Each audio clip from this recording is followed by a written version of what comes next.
Ashis Bengali math টিউটরে তোমাদের স্বাগত জানাই। আশা করি তোমরা সবাই ভালোই আছো। আজকের আবার একটি নতুন ভিডিও নিয়ে তোমাদের সামনে এলাম। আজকের আমরা কষব দেখো ক্লাস 9-এর একদম প্রথম চ্যাপ্টার বাস্তব সংখ্যা বা রিয়েল নাম্বার। তাহলে বাস্তব সংখ্যা বা রিয়েল নাম্বারের কোষে দেখি 1.1 বা কোষে দেখি 1.2 বা কোষে দেখি 1.3 করতে হলে কয়েকটা বিষয় প্রথমে আমাদের অবগত হতে হবে, সেগুলোই প্রথমে আমরা জানব। ভিডিওগুলি দেখার সময় অবশ্যই ক্লাসের অঙ্ক বইটি হাতের কাছে রাখবে এবং ভিডিওগুলি যদি ভালো লেগে থাকে লাইক এবং শেয়ার করবে ও চ্যানেলটিকে অবশ্যই সাবস্ক্রাইব করবে নতুন নতুন ভিডিও পাওয়ার জন্য। আর ইতিমধ্যে যারা সাবস্ক্রাইব করেছো তাদেরকে অসংখ্য ধন্যবাদ জানাই। ভিডিওগুলি স্কিপ না করে একটানা যদি দেখতে থাকো অবশ্যই অঙ্কগুলিকে বুঝতে পারবে। তাহলে দেখো ক্লাস 9-এ প্রথমেই আছে, প্রথম চ্যাপ্টার আমরা কি পড়ব? বাস্তব সংখ্যা বা রিয়েল নাম্বার। তাহলে প্রথমেই আছে দেখো স্বাভাবিক সংখ্যা। কি আছে না স্বাভাবিক সংখ্যা।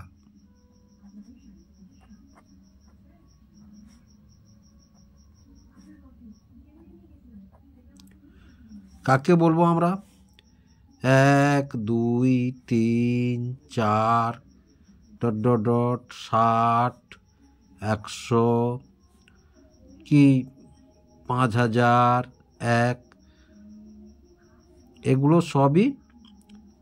এগুলো সবই হচ্ছে স্বাভাবিক সংখ্যা। কাকে বলবো না দেখো গণনাযোগ্য।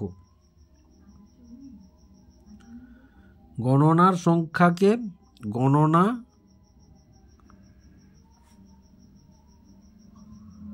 গণনার সংখ্যাকে বলি স্বাভাবিক সংখ্যা। স্বাভাবিক সংখ্যা। তাহলে এটা জানলাম। এবারে দেখো এখানে আমরা কিন্তু শূন্য ধরিনি। তাহলে শূন্য কি স্বাভাবিক সংখ্যা? না, শূন্য স্বাভাবিক সংখ্যা নয়। শূন্য স্বাভাবিক সংখ্যা নয়। স্বাভাবিক সংখ্যা নয়। তোমাদের ঠিক বলে দিতে পারে শূন্য স্বাভাবিক সংখ্যা, সত্য কি মিথ্যা বলো। এবার দেখো আমরা কি জানবো না এই স্বাভাবিক সংখ্যার শ্রেণীকে এই বড় এন দ্বারা প্রকাশ করা হয়। স্বাভাবিক সংখ্যার শ্রেণীকে বড় এন দ্বারা, বড় ইংরেজি বা দলকে, স্বাভাবিক সংখ্যার শ্রেণী বা দলকে বড় এন অক্ষর দ্বারা প্রকাশ করা হয়। এবার আমরা কিটা জানবো না অখণ্ড সংখ্যা। কি জানবো না অখণ্ড সংখ্যা।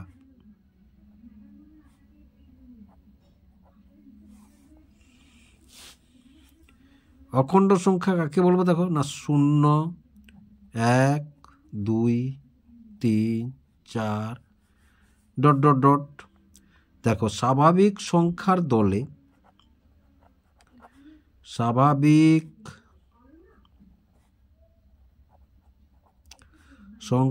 দলে শূন্য রাখলে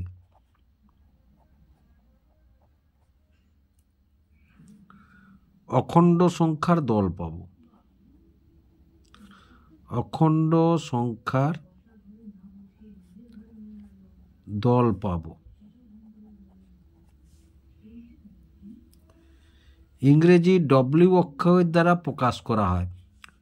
অখণ্ড সংখ্যার দলকে ইংরেজি বিগ ডব্লিউ বা বড় হাতের ডব্লিউ দ্বারা প্রকাশ করা হয়। তাহলে দেখো দুটি স্বাভাবিক সংখ্যার যোগফল ধরো আমরা কি পাবো?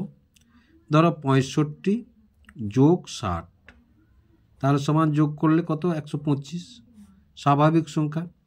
তাহলে এখান থেকে বলতে পারি দেখো দুটি স্বাভাবিক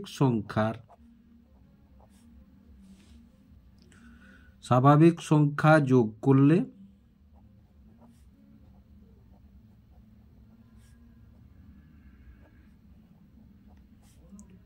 স্বাভাবিক সংখ্যা পাবো।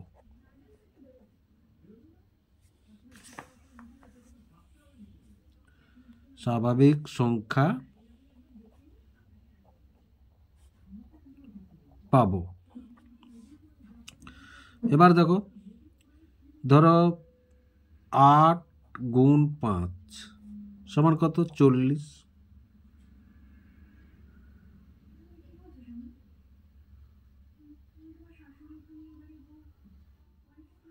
তাহলে দেখো, দুটি স্বাভাবিক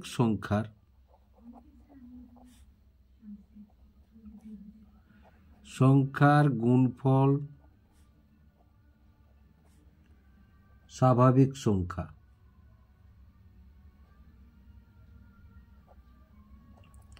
স্বাভাবিক সংখ্যা হলো। এবার দেখো অখণ্ড সংখ্যার, এবার দেখো আমরা কি জানি, দেখো 0, তাহলে 0 চাইতে এদিকটা ডান দিকটা 1 2 3 4 5, বাম দিকটা আমরা কি লিখি? -1 -2 -3 -4 -5 ডট ডট ডট, এধারেও তাই ডট ডট ডট। এই যে শ্রেণী দলটি পেলাম, এই যে দলটি পেলাম, এই দলটিকে বলবো আমরা কি না পূর্ণ সংখ্যার দল বলবো। কি বলবো? না পূর্ণ সংখ্যার দল বলবো। পূর্ণ সংখ্যার দল বলা হয়।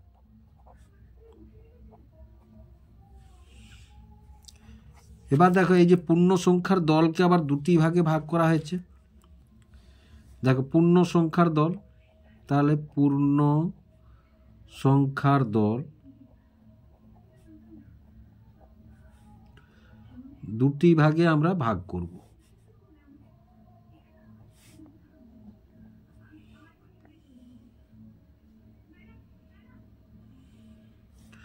ধনাত্মক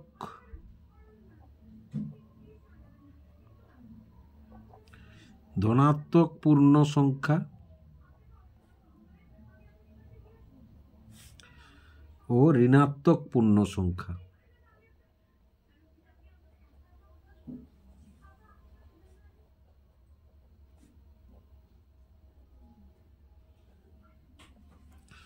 ঋণাত্মক পূর্ণ সংখ্যা, তাহলে দেখো ধনাত্মক 0-র চেয়ে বড়, এটা 0-র চেয়ে বড়,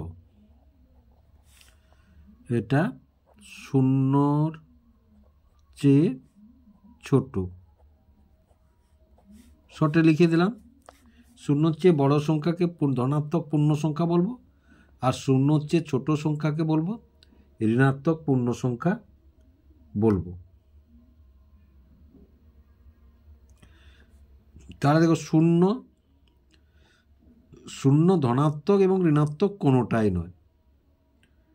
কিন্তু দেখো, তাহলে আমরা লিখতে পারি কি না, কিন্তু 0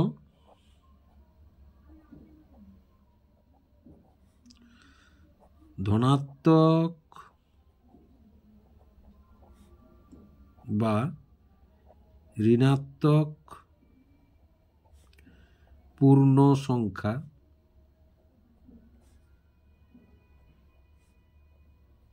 নয়। তারপরে কি পাবো আমরা?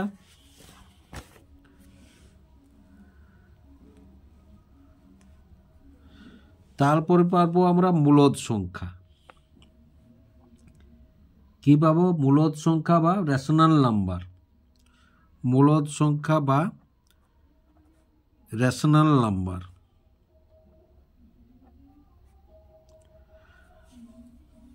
যে সকল সংখ্যাকে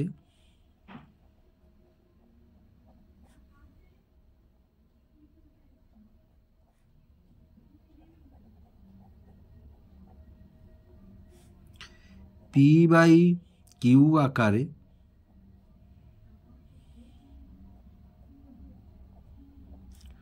প্রকাশ করা যায়।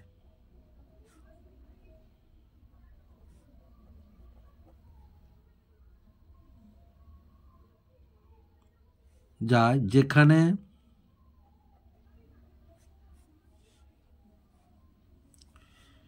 পি এবং কিউ পূর্ণ সংখ্যা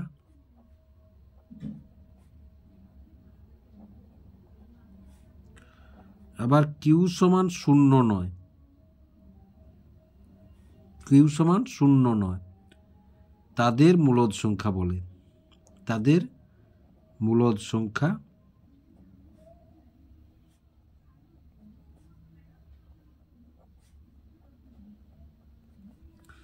বলে। দেখো তাহলে যে মাইনাস এক মাইনাস এটাকে পূর্ণ সংখ্যার দল বলা হয়। তাহলে দেখো সকল পূর্ণ সংখ্যাই হচ্ছে মূলদ সংখ্যা, সকল পূর্ণ সংখ্যা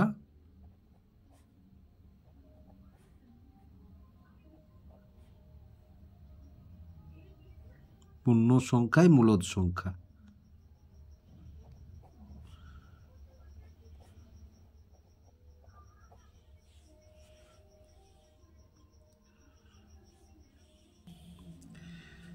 এবার দেখো আমাদের যদি বলে মূলদ সংখ্যা মধ্যে ধরো এক্স ও ওয়াই, এক্স ও ওয়াই এর মধ্যে, এক্স ও ওয়াই এর মধ্যে একটি মূলদ সংখ্যা লিখি, একটি মূলদ সংখ্যা, একটি মূলদ সংখ্যা লিখি।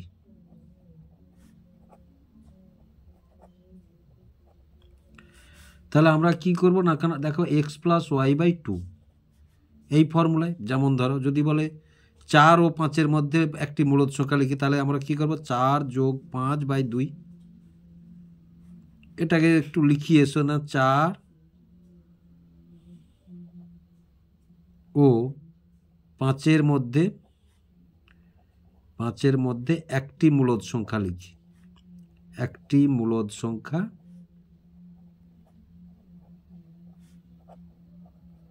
লিখি। তাহলে দেখো আমরা কি করবো, এই যে 4 যোগ 5 বাই 2 সমান 9-এর 2 হয়ে গেল। এবার যদি আমাদের ভগ্নাংশ দেয় একই রকম, যদি ধরো বলে 1-এর 2 ও 1-এর 3-এর মধ্যে একটি মূলদ সংখ্যা লিখি, একটি মূলদ সংখ্যা লিখি। তাহলে দেখো অনুরূপভাবে তাহলে 1-এর 2 যোগ 1-এর 3 বাই 2, তাহলে দেখো তাহলে এটা যোগ করলে 2 3 6, 2 3-এ তাহলে 3 যোগ আর 2 বাই 2, তাহলে কত 5-এর 12, কত হলো 5-এর 12 হলো।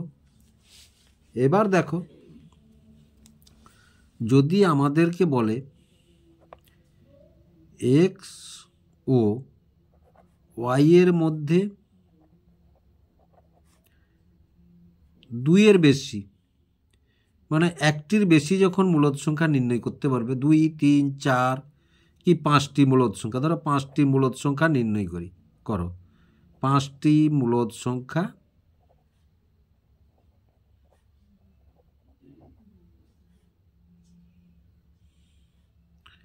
লিখি, তখন কি করবে, তখন ধরো এখানে কি বলেছে না, এক্স হচ্ছে ওয়াইয়ের চেয়ে বড়, এক্স হচ্ছে ওয়াই বড়, এক্সের চেয়ে ওয়াই বড়, তখন আমরা কি করব, একটি সূত্র অ্যাপ্লাই করব। তখন আমরা সূত্রটি কিভাবে অ্যাপ্লাই করব দেখো না, দেখো এবারে বড় কে ওয়াই, তাহলে আমরা লিখব ওয়াই মাইনাস ডি সমান, ডি সমান ওয়াই মাইনাস এক্স, কটা লিখতে বলেছে 5টা, মানে 5 যোগ 1। দেখো যদি ডি সমান তাহলে ওয়াই মাইনাস এক্স, যদি 6টা বলে তাহলে লিখব 6 যোগ 1, তাহলে বোঝা গেল। এবার দেখো তাহলে তোমাকে ধরো বলেছে যে 4 এবং 5-এর মধ্যে 4 এবং 5-এর মধ্যে 3টি মূলদ সংখ্যা লিখি। 3টি মূলদ সংখ্যা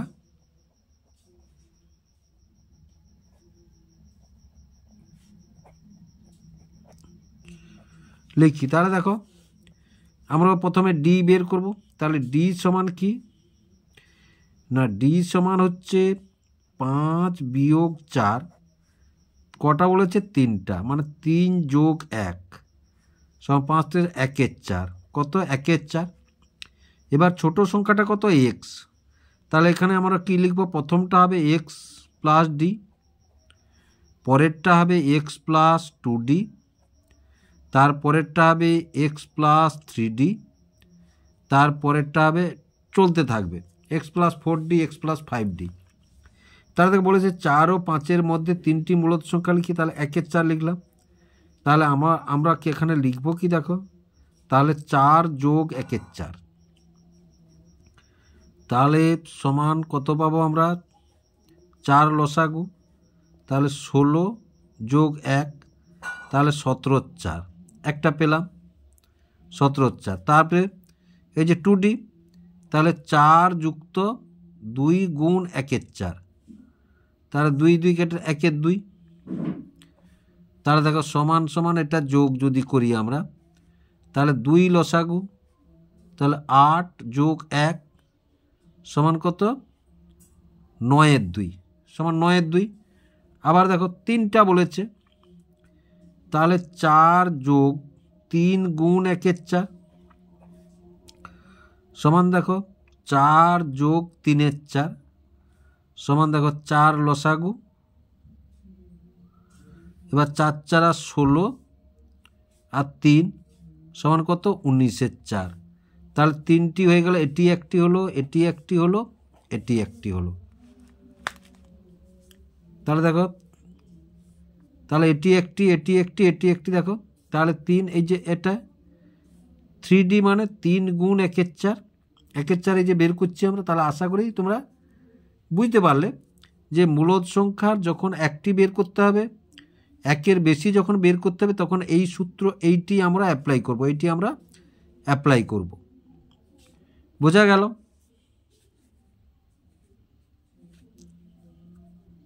তাহলে দেখো এইখানে দেখো পৃষ্ঠা নম্বর 6-তে কি আছে, 20-এর দাগে, আমি 3 ও 4-এর মধ্যে 3টি মূলদ সংখ্যা লিখি, সংখ্যা হিসাব করে লিখি ও সংখ্যা রেখায় বসাই।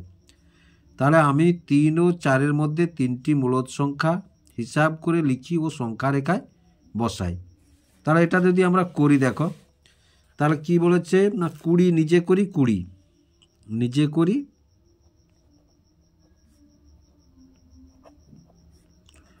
20।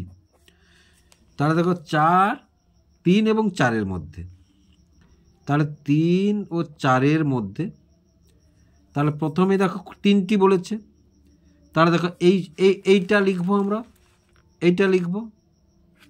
তাহলে 4 বিয়োগ ডি সমান 4 বিয়োগ 3 বাই কটি বলেছে না, 3টি, মানে 3 যোগ 1 সমান কত 1-এর 4, 4 থেকে 3 গেলে 1, 3 আর 1-এর 4, তাহলে তো 3টি মানে তাহলে 3 ছোটোটা কত 3, তাহলে 3 যুক্ত 1-এর 4 প্রথমে, এই যে এক্স প্লাস ডি, তারপরেরটা কত হবে 3 প্লাস 2 গুণ 1-এর 4, 3টে বলেছে, তারপরেরটা কত হবে না 3 প্লাস 3 গুণ 1-এর 4, এই যে 2d 3d। তাহলে দেখো এটা থেকে যদি আমরা বাছি, তাহলে 4 লসাগু হবে, 12 যোগ 1 সমান কত 13-এর 4 একটি হলো। তারপরেরটি কত 2 2 যদি কেটে দিই, তাহলে 2 হলো লসাগু। এবার 6 যোগ 1, তাহলে সমান সমান কত না 7-এর 2। তারপরে দেখো 3 যোগ 3-এর 4, এই 3টা উপরে গুণ হয়ে গেল 3-এর 4, তাহলে লসাগু হলো 4, তাহলে 4 3 12 যোগ 3 তাহলে সমান সমান কত হলো? সমান সমান 15/4 হলো। কত হলো? 15/4 হলো। এবার দেখো আমাদের বলেছে কি না সংখ্যা রেখায় স্থাপন করতে বলেছে। তাহলে দেখো যেহেতু ধনাত্মক, এটা ধনাত্মক, সুতরাং বাম দিকটা আর নিচ্ছি না। তাহলে দেখো এটা হচ্ছে +1, এটা ধরো +2, আবার ধরো এটা ধরো +3, তারপরে এটা ধরো +4, এটা ধরো +4। এবার দেখো তাহলে 3 এবং 4-এর মধ্যে আছে। তাহলে সংখ্যা রেখায় স্থাপন করি 13/4, 7/2 এবং 15/4। তাহলে দেখো আমাদেরকে এই ঘরগুলোর মধ্যে আমাদের আবার 10টা করে ভাগ আছে, ঘর আছে, তাই না? ধরো এটার মধ্যে 0 থেকে 10 ঘর গেলে 1 পাবো, আবার 1 থেকে যদি 10 দশমিক, এই যে দশমিক যদি দশাংশ দশাংশ করে যাই তাহলে আবার 2 পাবো। তাহলে প্রত্যেকটা ঘরে 10। তাহলে প্রথমে বলেছে কত? 13/4। তাহলে ধরো এটা হচ্ছে 13/4, এটা হচ্ছে 13/4। তারপরে ধরো এটা হচ্ছে 7/2, তারপরে এটা হচ্ছে ধরো 15/4, এটা হচ্ছে 15/4। এবার নাম দিলাম ধরো PQR, বিন্দুগুলির নাম দিলাম আমরা PQR। তাহলে সংখ্যা রেখে কীভাবে বসালাম আমরা নিশ্চয়ই তোমরা বুঝতে পেরেছো।